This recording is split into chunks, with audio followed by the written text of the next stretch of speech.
So it's my pleasure to introduce to you Kari Hamikoski. Kari is from Finland and he's the manager of the Trust Fund and Climate Nordic Environment Finance Corporation. So that's quite a long name.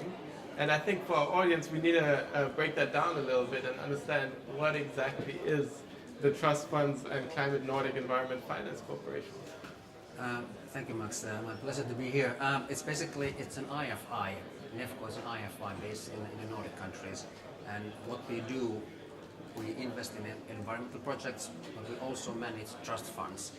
And in this case, we are discussing one of the trust funds, Nordic Climate Facility, which is funded by NDF and other Nordic organizations. We are managing this fund for them. And that's pure climate finance, results-based climate finance.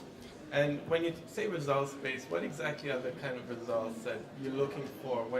When you administer climate finance, what exactly are the results that you want to see? Well, we always define so-called milestones. So we disperse funds based on the met milestones. I mean, we start with sort of softer milestones, and at the end of the day, you have to meet whatever we agreed, like amount of cook stoves, CO2 reduced, some climate smart agriculture activities, anything that's been agreed has to be met at the end. Okay. This is results-based idea.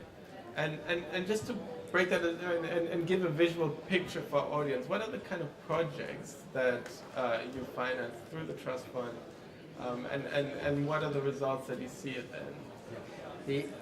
They are all small-scale climate projects, and they deal with the mitigation to reduce greenhouse gas emissions and or adaptation, how to adapt to climate change. So they could be basically anything. We allow various projects. The key thing that there has to be climate benefits, mitigation, adaptation, and of course development benefits. We try to combine everything into one project.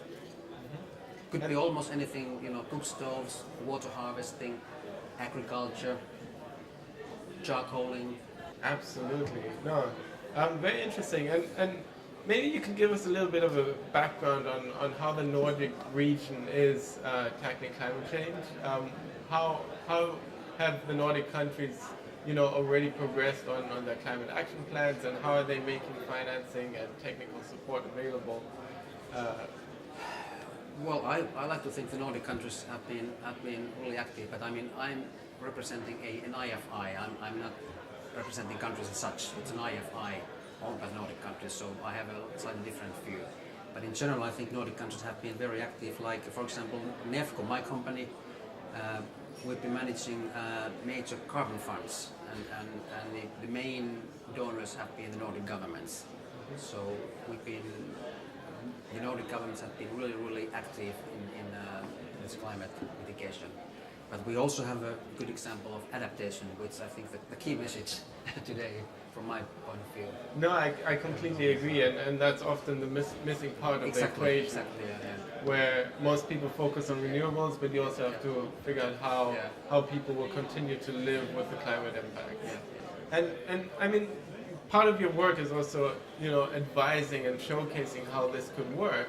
I understand you've also been producing a number of reports around this issue, and are you presenting some of your findings here at the conference?